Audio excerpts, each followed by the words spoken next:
이번 시간은 12차 시 물방울로 이루어진 구름에 대해서 배워볼 예정입니다.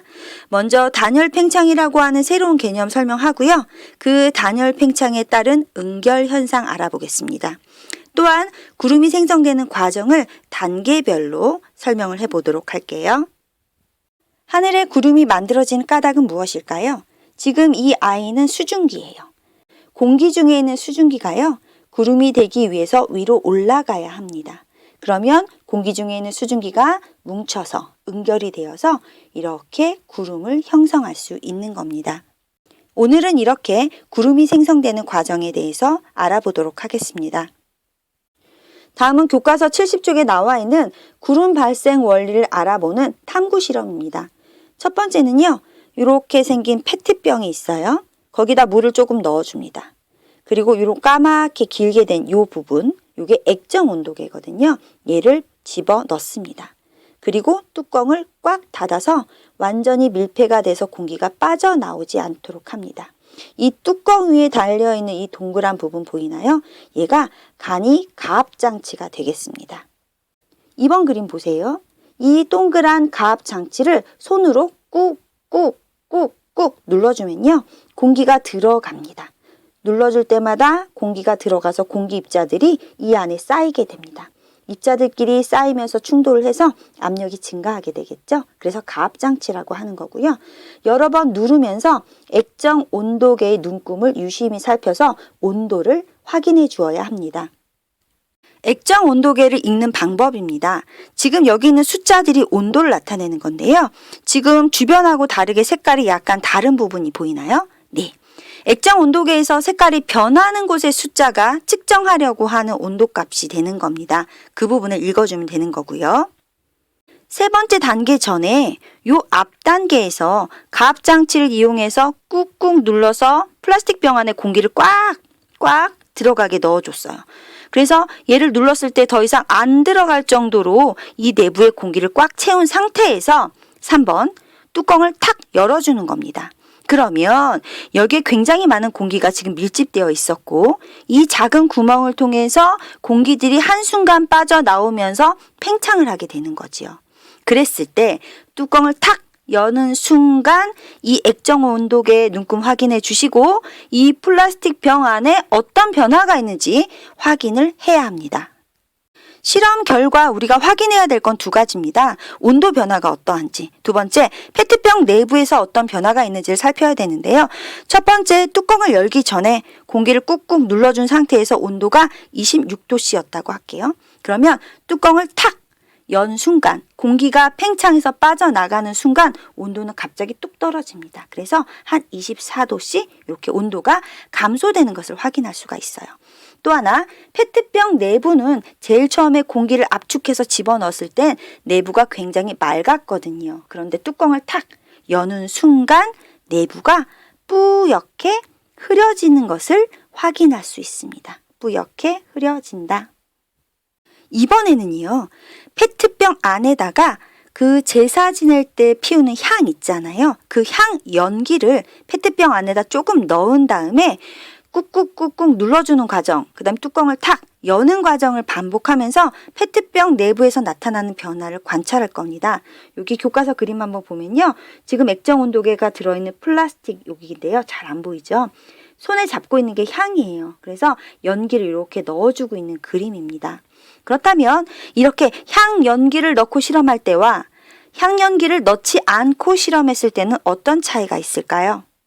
향 연기를 넣고 실험을 하잖아요. 그러면 안 넣었을 때에 비해서 페트병 내부가 더 많이 뿌옇게 흐려지는 것을 확인할 수가 있습니다.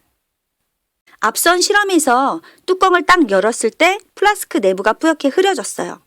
향 연기를 넣고 실험을 하면 내부가 더 뿌옇게 흐려졌었죠. 왜 그럴까요? 그 결과를 분석하기 전에 우리는 여러 가지 개념부터 정리를 하고 다시 실험 결과로 돌아갈 예정입니다. 자, 첫 번째로요. 이슬점이에요. 이슬점 할 때 이 점은 온도의 개념이고요. 이슬은 액체 상태인 거죠. 원래는 공기 중에 수증기였어요. 공기 중에 수증기가 열을 뺏겨서 액체로 응결이 돼서 풀잎 같은 데 맺혀 있는 것이 이슬이죠. 이렇게 응결이 됐을 때의 온도, 이슬이 맺혔을 때의 온도 이렇게 이해를 해도 되고요. 공기가 포화 상태에 도달했을 때 실제 수증기량이 최대로 들어갈 수 있는 포화 수증기량하고 같을 때 정확히 포화됐다고 이야기를 하죠. 포화 상태에 도달하면 응결이 시작이 됩니다. 포화가 되지 않으면 응결이 안 되죠. 꽉 찬 상태에서 수증기가 한두 개라도 더 들어오면 그 아이부터 응결이 시작이 되죠. 그래서 포화 상태의 온도, 있을 점은요. 공기가 먼저 포화 상태에 도달을 해서 그 이후에 들어오는 수증기 때문에 응결이 딱 시작되려고 할 때 그때의 온도를 이야기하는 겁니다. 응결이 되기 위해서는요. 수증기가 많아서 꽉 차야 되죠. 즉 포화 상태에 도달을 해야지 응결이 일어날 수 있는 거예요. 그래서 응결이 시작되는 온도, 포화 상태의 온도 같은 이야기입니다. 전 시간에 배웠던 그래프로 해석을 해볼게요. 지금 그래프의 곡선은 포화 수증기량 곡선이에요. 곡선 위에 있는 A와 B는 포화 상태예요. 하지만 곡선 아래에 있는 C는 불포화라고 했거든요. 자, C 공기는 어떤 상태인지 하나씩 점검을 해볼게요. 공기 C는요. 온도가 얼마야? C에서 밑으로 내려가보면 온도가 25도인 걸 확인할 수 있어요. 다음, 이 C 공기의 포화 수증기량이 얼마야? C는 온도가 25도니까 25도일 때 최대로 들어갈 수 있는 수증기의 양은 곡선하고 만나는 20이 되는 거예요. 아, 수증기가 20까지 들어갈 수 있다는 이야기입니다. 하지만 C 공기가 가지고 있는 수증기 양은 요만큼이에요. A하고 똑같은 거죠. 수증기량은 10.6입니다. 그러면 최대로 들어갈 수 있는 수증기량이 20이고 내가 가지고 있는 건 10.6이니까 수증기가 더 들어갈 수 있다는 얘기죠. 덜 찼다는 얘기입니다. 그러면 이 C 공기는 어떤 상태일까요? 그렇죠. 불포화 상태예요. 수증기가 더 들어갈 수 있는 상태입니다. 우리가 전 시간에 불포화된 공기를 포화로 만드는 방법에 대해서는 언급하지 않았어요. 영상 내용이 길어질 것 같아서. 자, C 공기는요. 현재 불포화 상태라는 걸 확인했어요. 더 들어갈 수 있거든요. 그런데 이 불포화된 공기를 포화로 만드는 방법이 중요합니다. 자, C 공기가 포화가 되고 싶으면 곡선과 만나면 돼요. 왜냐하면 곡선에 있는 모든 점은 포화 상태고 나는 곡선 아래에 있으니까 내가 곡선과 만나려면 X축으로 이렇게 내려가든가 Y축으로 이렇게 올라가면 돼요. 내가 수증기가 10.6밖에 없어? 20이 돼야 포화야. 그럼 가장 간단하게 요만큼 차이 나는 수증기 얼마가 될까요? 그렇죠. 9.4g이 되겠죠. C에다가 수증기를 9.4g을 넣어주면 C는 위치가 B로 올라가면서 포화가 되는 거예요. 이렇게 수증기를 넣어주든가 수증기를 넣어줄 수 있는 상황이 아니라면 불포화된 공기에서 온도를 내립니다. 그래서 곡선과 만난 점까지 온도를 내려요. 지금 C는 온도가 25도지만 온도를 똑똑똑똑 내려서 띵동 곡선과 만나는 A까지 내리면 온도가 15가 되겠죠. 그때부터 포화가 됐으니까 이 순간부터 응결이 일어나기 시작합니다. 자, 이슬점이라고 하는 것은 포화에 도달을 했을 때 응결이 시작되는 온도예요. 그 포화 상태일 때, 즉 C가 포화가 되려면 수증기를 넣어주거나 온도를 내리거나 C에서 온도를 15도씨까지 내려서 띵동 곡선하고 만났어요. 그때의 온도, 포화됐을 때의 온도 15도가 이 C 공기의 이슬점이 되는 겁니다. 그러면 B 공기는 이슬점이 얼마일까요? 포화됐을 때의 온도가 이슬점이에요. B는 이미 무슨 상태? 포화 상태. B의 기온은 25도. 그런데 B의 이슬점, 포화됐을 때, 응결이 시작될 때의 온도도 25도가 되는 거죠. 마찬가지로 A의 온도는 15도. A는 포화가 됐고 응결이 시작될 때의 온도 역시 15도가 되는 겁니다. A와 B, 포화 상태의 공기는 기온이 바로 이슬점이고 C처럼 불포화된 공기는 이렇게 온도를 내려서 곡선과 만날 때까지 내려갔을 때 그때의 온도가 그 공기의 이슬점이 되겠습니다. C의 이슬점은 15도, C의 기온은 25도 이렇게 정리하면 되겠지요. 오늘 우리는 구름 생성 과정을 배울 건데요. 구름이 생성되기 위해서는 단열 팽창이 일어나야 돼요. 단열이라고 하는 것은 열을 차단하는 거예요. 그래서 주변으로부터 열을 주지도 않고 받지도 않는 게 단열이에요. 그리고 나서 공기가 열을 주고 받지도 않은 상태에서 공기 스스로 팽창하는 현상. 그게 바로 단열 팽창입니다. 요거는 아까 실험에서 세 번째 그림이에요. 뚜껑을 탁 여는 그림이죠. 그러면 여기 병 입구가 있고 선생님이 지금 빨간색으로 점을 찍는 건 가압 장치를 통해서 굉장히 많이 넣어주는 공기. 요 안에 수증기들도 포함되어 있겠죠. 뚜껑을 여는 순간 여기 안에 있는 공기들이 이 좁은 구멍을 통해서 빠져나오면서 요 공기 입자들 사이의 거리가 멀어지는 거죠. 팽창을 하는 겁니다. 그런데 문제는 주변으로부터 열을 주지도 않고 받지도 않았기 때문에 이 공기가 가지고 있는 열 에너지를 이용해서 팽창을 해야 돼요. 자기가 갖고 있는 에너지를 쓰기 때문에 처음에 병에 있었던 온도, 뚜껑 열기 전에는 아까 26도라고 얘기했었죠. 뚜껑을 여는 순간 공기 입자들이 가까웠었는데 이렇게 멀어질 때 그 에너지를 써버리는 거예요. 그래서 이때 에너지를 썼기 때문에 팽창되는 순간 내부 온도가 24도로 떨어졌다는 이야기죠. 단열 팽창하는 공기의 온도는 낮아집니다. 공기가 가지고 있는 에너지를 써서 팽창했기 때문에 그래요. 온도가 낮아지다가 아까 그 포화수증기랑 곡선처럼 온도가 낮아지다가 곡선하고 딱 만나는 그때가 이슬점이라고 했었죠. 온도가 낮아지다가 이슬점에 도달을 합니다. 이슬점에 도달하면 응결이 시작될 때의 온도라고 했으니까 응결이 일어나고 눈에 보이지 않던 수증기들이 뭉쳐서 내부가 뿌옇게 흐려지게 되는 거지요. 탐구 실험 정리하기입니다. 1번 공기가 팽창할 때 온도 변화를 설명해보자. 아까 공기가 팽창할 때 단열 팽창이라고 했었거든요. 본인이 가지고 있는 에너지를 써버려서 팽창하는 순간 온도가 떨어진다고 이야기를 했어요. 공기의 온도가 낮아진다. 페트병에 넣은 향연기는 어떤 역할을 할까요? 향연기를 넣었을 때 더 뿌옇게 흐려졌거든요. 향연기는요, 수증기들끼리 뭉쳐주는, 응결되는 것을 도와주는 역할을 해요. 그것을 우리는 응결핵 역할이라고 하고요. 따라서 향연기를 넣어주잖아요. 그럼 수증기가 더 잘 뭉쳐요. 응결이 더 잘 일어나요. 더 뿌옇게 내부가 변해요. 그래서 그 모습을 더 관찰하기가 쉽습니다. 구름이 생성되는 경우 4가지를 살펴볼게요. 구름이 일단 하늘 높이 떠 있거든요. 그러니까 구름이 만들어지려면 무조건 공기가 위로 상승을 해야 돼요. 자, 첫 번째입니다. 이게 지표예요. 근데 이 지표가 울퉁불퉁하다 보니 유독 지표면의 일부가 특별히 강하게 가열되는 부분이 생길 수 있어요. 그러면 강하게 가열됐으니까 그 지표가 뜨겁고 그 뜨거운 지표 위에 있는 공기는 열을 받아서 가벼워져서 위로 올라가게 되는 거죠. 지표면의 일부가 강하게 가열될 때 가벼워진 공기가 위로 상승하면서 구름을 만들 수 있습니다. 두 번째예요. 공기가 이렇게 이동해 왔거든요. 그러다가 하필 높은 산을 만난 거예요. 그런데 이 공기가 높은 산을 뚫고 지나갈 수는 없거든요. 그러니 어쩔 수 없이 산을 타면서 위로 올라가죠. 공기가 상승해서 위로 올라가면서 구름을 생성할 수 있습니다. 세 번째는요. 따뜻한 공기하고 찬 공기가 만나기만 하면 돼요. 여기 따뜻한 공기가 원래 있었거든요. 근데 찬 공기가 밀고 들어오는 거예요. 밀고 들어오는데 차가운 공기가 밀도가 크니까 밑을 파고들면서 따뜻한 공기가 어쩔 수 없이 위로 붕 뜨게 되네요. 따뜻한 공기가 위로 올라갔네요. 공기가 올라갔어요. 구름이 생깁니다. 이렇게 만나도 되지만 찬 공기가 있었어요. 그런데 따뜻한 공기가 밀고 와서 둘이 만나게 된 거죠. 그런데 따뜻한 공기가 찬 공기를 밟으면서 위로 올라가면서 구름이 만들어질 수 있어요.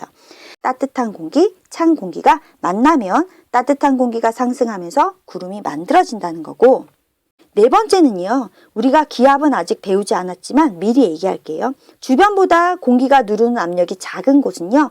공기가 모여들어요. 모여들면서 공기가 상승해서 구름을 만들 수 있습니다. 이렇게 구름이 생성되기 위해선 반드시 공기가 상승해야 합니다. 네 번째, 구름 생성 과정입니다. 얘는 단계별로 외워주셔야 돼요. 지금 그림을 보면 이게 지표고 지표 위에 커다란 공기 덩어리가 있어요. 구름이 만들어지려면 공기 덩어리가 일단 상승해야 된다고 했거든요. 첫 번째, 공기 덩어리가 상승을 합니다. 그런데 이렇게 위로 올라가면 갈수록요, 공기가 별로 없어져요. 공기가 많이 없어지기 때문에 공기가 누르는 기압이 점점 작아져요. 누르지 않아? 그러니까 공기 덩어리는 위로 상승하면서 부피가 팽창을 하는 겁니다. 커진 거 보이지요? 두 번째는요. 공기의 부피가 팽창하긴 하는데 그냥 팽창이 아니라 아까 배운 단열 팽창이에요. 공기 덩어리가 단열 팽창을 하면서 주변으로 공기를 밀어낼 때 가지고 있는 에너지를 써버려요. 그래서 기온이 낮아지는 겁니다. 팽창할수록 계속 낮아지는 겁니다. 단열 팽창, 온도 하강. 세 번째는요. 공기 덩어리 기온이 점점 낮아지다가 띵동 이슬점에 도달하는 거예요. 이슬점은 그렇죠. 응결이 시작되는 온도거든요. 이슬점에 도달하면서 수증기가 뭉쳐서 물방울로 응결이 시작됩니다. 네 번째는요. 수증기가 응결을 해서 물방울이 생겼겠죠. 굉장히 작은 물방울 혹은 얼음 알갱이들이 모여서 구름을 형성합니다. 구름을 만들었을 땐 이미 지표에서 한참 올라온 뒤고 그래서 높은 하늘 위에 떠 있는 게 구름이 되는 겁니다.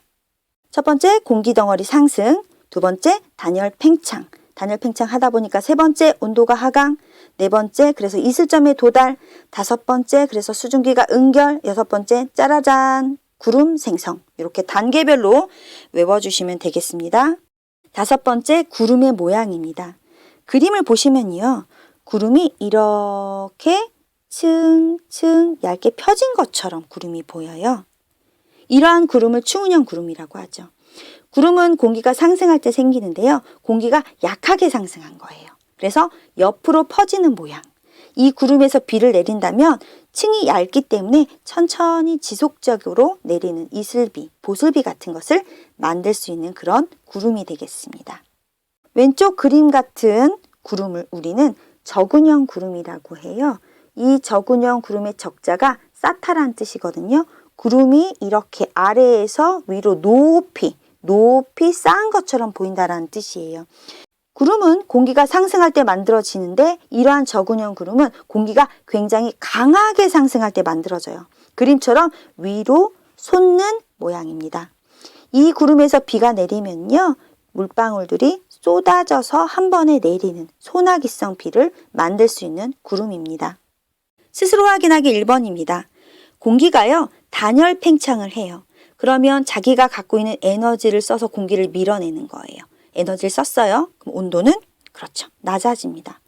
온도가 낮아졌어요? 그러면 공기 1kg 안에 최대로 들어갈 수 있는 포화 수증기량은 줄어들겠네요. 어머, 내가 가지고 있는 수증기량은 그대로인데 포화 수증기량만 줄어든 거예요. 그러면 상대적으로 습도는 높아지겠죠. 2번, 다음은 구름이 생성되는 과정입니다. 빈칸에 알맞은 단계를 쓰세요.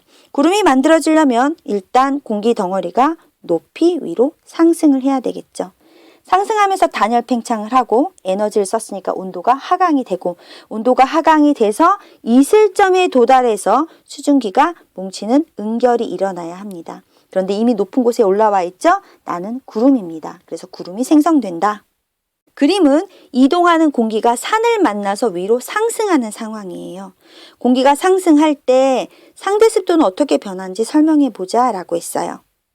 공기가 상승을 하잖아요. 그때 상승하면서 단열 팽창을 해요. 에너지를 쓰네요. 기온이 낮아져요.